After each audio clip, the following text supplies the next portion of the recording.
Hello again and welcome to another Warhammer 40k Imperial Guard tactics video. Today will be more of a know thy enemy video, and we will be looking at the Space Marines, the Adeptus Astartes. In the fluff, they're meant to be our allies. More often than not on the battlefield, they are our enemies. Recently, there has been the announcement of a new 8th edition Codex Space Marines. Space Marines will be getting the first full 8th edition Codex. Lots and lots of things have been revealed. There's even been some videos that go through it page by page, which is great. But obviously, we don't want to go through the whole book in one video. What we're going to focus on specifically today are the chapter tactics that have been revealed. Which I think there's 8 of them. I've got them all the ones from that codex. And basically, we're going to look at these from the viewpoint of an Imperial Guard commander fighting against them. So if you're fighting against Ultramarines, this is what you can expect. This is how you can expect it to affect you, and so on and so forth. You know, Raven Guard, White Scars, blah, blah, blah, blah, blah. So, without further ado, what we're going to do is go into each chapter tactic one at a time, say what they are, and then say how it affects us, and if we need to, how we would counter it. Okay. So the first one is Ultramarines. Theirs is quite a good one. I'm not going to lie. And what it is they add +1 leadership to all Ultramarine models with this tactic. Oh, I should say, guys, in case you don't know already, but chapter tactics don't affect all units in the army. They only affect infantry, bike, and dreadnoughts. So no chapter tactics for any tanks or flyers or anything like that. Okay? You'll see why that's important later. Anyway, back to Ultramarines. So +1 leadership, and they can fall back and still shoot, but they are at -1 to hit rolls. So a lot of people are going on about the Ultramarine ones possibly being the most powerful. Definitely very, very good. Against Guard, I'm not sure how useful they'll be. The +1 leadership thing is nice. It means that Ultramarines can take larger units if they want to, without having to worry too much about leadership. I mean, you take that Codex discipline and then also have a banner, and you've got leadership 10 Space Marines. That's pretty crazy. However, it's not a huge thing, not hugely important for Guard, because most of the time people will be taking 5-man units for Space Marines, number 1, and most of the time they're not going to be in close combat with us. So them falling back and still shooting it's not as amazing against Guard as it would be against other codexes. However, one really sneaky way that I can see Space Marine or Ultramarine players using this effectively is to not use it as a defensive tactic, but to use it as an offensive tactic on the attack. Because yes, you can see it's designed in mind to have, you know, its design is Space Marine gun line gets charged by multiple squads of Orcs or Tyranids, and they want to fall back and keep shooting.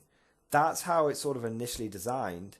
But against Imperial Guard, it's a bit different. It's more of an attacking tactic. Because what they'll do is they'll Rhino rush up to us, or Drop Pod rush up to us, get into combat, you know, double tappers, shooters, then charge, and then if we don't either forcing us to fall back, or if we decide to try and stick around in combat, they'll just fall back and shoot us anyway. So it puts us in a bit of a catch-22 situation. So it is quite, I think that is the most take-all-comers discipline, because it means that on the defensive it's good, and on the attack it's good. Against Guard though, I don't think it's super effective. I just think it's something to be aware of, because most of the time we'll be shooting them to death, not charging them to death. Now the next one, Raven Guard Shadow Masters. This is huge. honestly, this is massive. Your opponent must subtract 1 from the hit rolls when shooting at Raven Guard units with this tactic if they are more than 12 inches away. That means that all of our basic infantry will be hitting on 5s and all of our conscripts will be hitting on 6s. It means that tank commanders go back to being like normal Leman Russ battle tanks, and Pask basically becomes a normal tank commander. It is huge. Now, there's 2 ways that the Raven Guard will likely run this. Number 1, they will use this ability to get to survive coming nice and close to you and then charge you. However, I don't think I wouldn't worry about that. If a Raven Guard player wants to just reduce the amount of shooting, it's not, from our long range shooting, it's not a huge problem, because what we'll do is we'll kill a few of them and then we'll just fall back and then get back in the fight and then shoot them from nice point blank distance. So if the Raven Guard commander tries to assault using this tactic, it's not the end of the world. However, I think a huge problem would be if a Raven Guard player decided to create a gun line. Because if a Raven Guard player decides to just have a huge gun line of like tactical marines backed up by shooty dreadnoughts, we would really struggle. I think that would mean, can you imagine if your opponent just had like 80 tactical marines, roughly, 60 to 80 tactical marines, and 3 to 5 dreadnoughts, characters interspersed in there, so they're rerolling 1s to hit, maybe rerolling 1s to wound, and that's a gun line, and that is a deadly gun line, and it is really durable. It means other armies that are designed to gun line, like Guard, like Tau, would really struggle against a Raven Guard tactical gun line. So, wow, it's really powerful, guys. I actually wouldn't be worried about Raven Guard trying to assault you, just because they're only going to use that for like 1 turn. However, if you've got Raven Guard that are going to be shooting you, that is a huge fucking problem. White Scars Lightning Assault. Add 2 inches to all advanced distances. Okay. Units with this tactic can still charge in the turn in which they fell back. Okay, guys. I don't think this is going to be a huge one for us. A huge problem for us. Basically, what this means is that White Scars are going to be in your face. They're going to be in your face. They're going to be getting close to you. And that's just... that's just the way it's going to be. They're going to be turn 1 charging you, turn 2 charging you. Nothing you can do about stopping that. However, you're never really going to want to stay locked in combat with Space Marines, are you? So most of the time, what's going to happen is the White Scars are going to charge you, and then you're going to fall back, and then you're going to shoot them. So, and because Imperial Guard can just fall back and then get back in the fight, it's just not a huge problem. And what you've got to remember is correct me if I'm wrong, but most bike units are just 1 attack anyway. I could be wrong. Tell me if I'm wrong. I don't mind if I'm wrong. But, most bike units that would charge an Imperial Guard conscript line are not going to really do enough damage in close combat to chew through everything. I mean, they'll do a lot of damage with like twin bolt guns and stuff, but still. So no, I'm not worried about this one.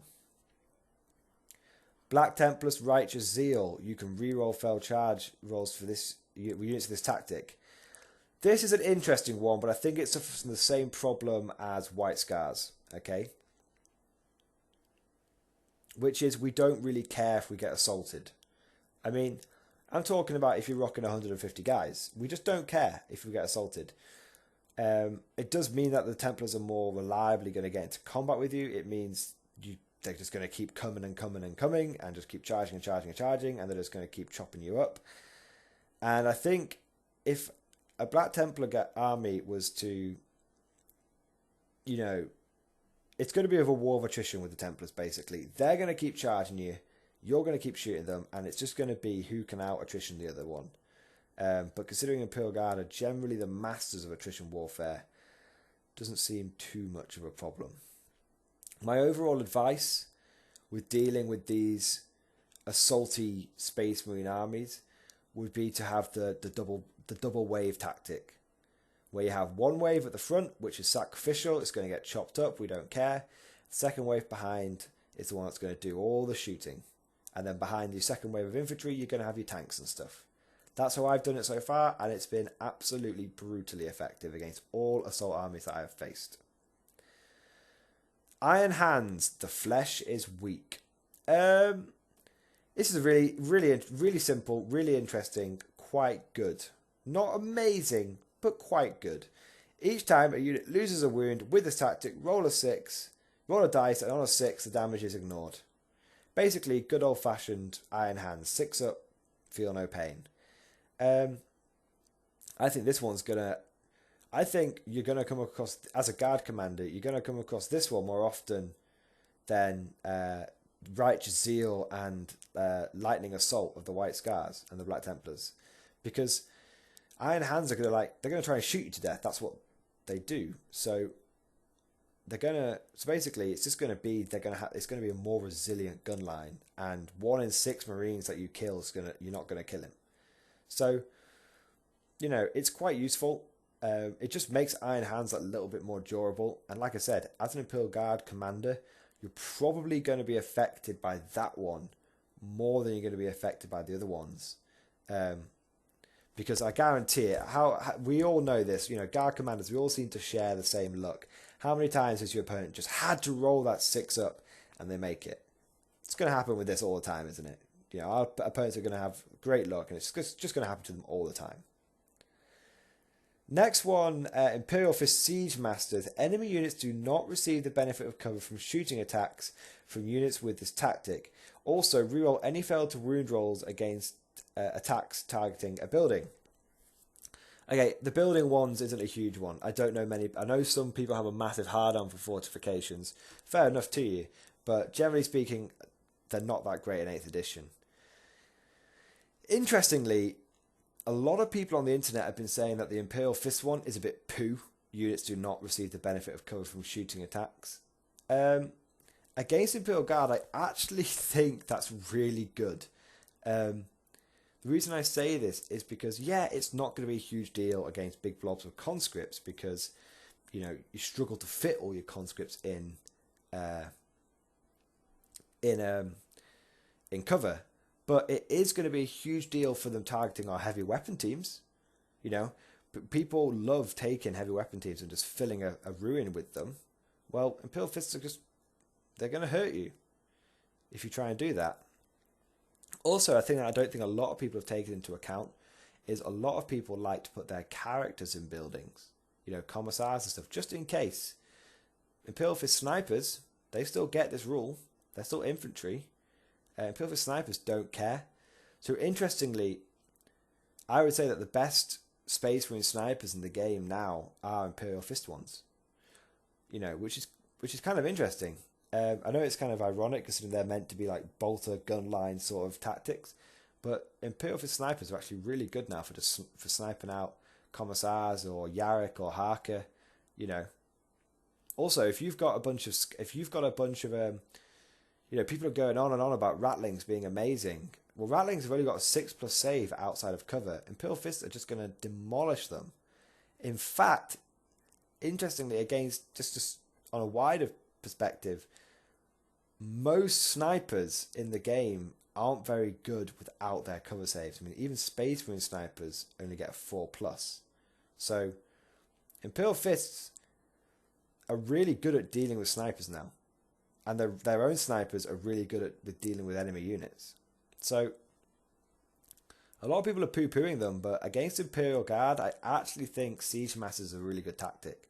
Because it will just dig our units out of cover. And Imperial Guard commanders love cover.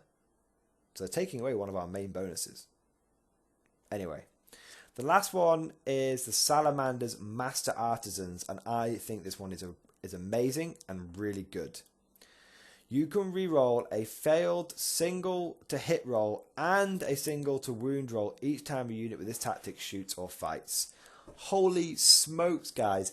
Basically, this means that Salamander, chapter tactic units have like strategic rerolls. Each one of them has strategic rerolls.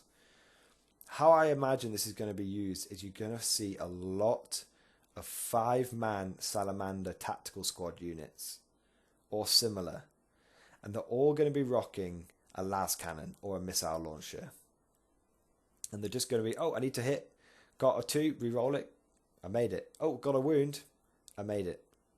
Because then guess what, if they let's say they do that and then they only roll a 1 to damage, they can then use their strategic reroll to reroll the damage, which means a single Salamander unit with a las cannon will reroll hits and wounds and damage if you're clever. That's incredible. Now imagine that.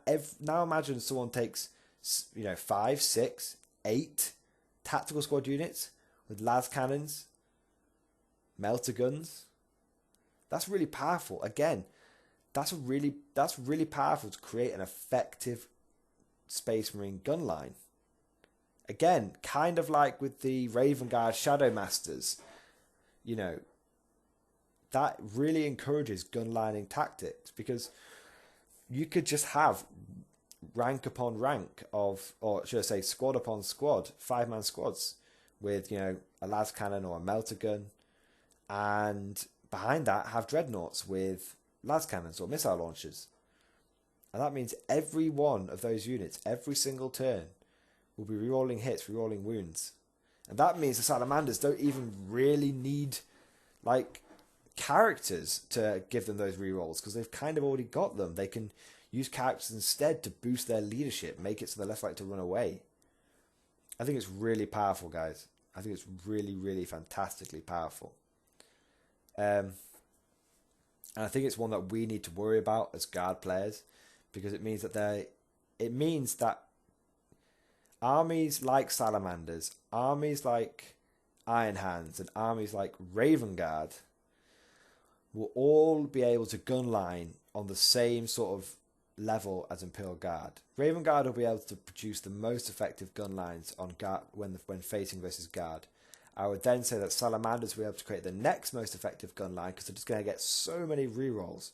Rerolling las cannons every turn, that's going to put huge dents in our armor. And then, Iron Hands, it's just going to be hard to wear the Iron Hands down. They're just going to be, we're going to have to do 16% more damage to the Iron Hands. What is that? Roughly about a 6. We're going to have to do a 6 more damage. That's basically, if on an average game, we're going to have to do another full turns worth of shooting on an Iron Hands gun line. That's, when you think about it, the accumulative effect is quite powerful. So overall, the ones that I would not be worried about are the Ultramarines discipline, the White Scars discipline, the Iron Hands discipline. The ones that I would be kind of worried about is the Imperial Fist discipline and the Iron Hands discipline, or chapter tactic. And the one that I would be really worried about are the Raven Guard and the Salamanders.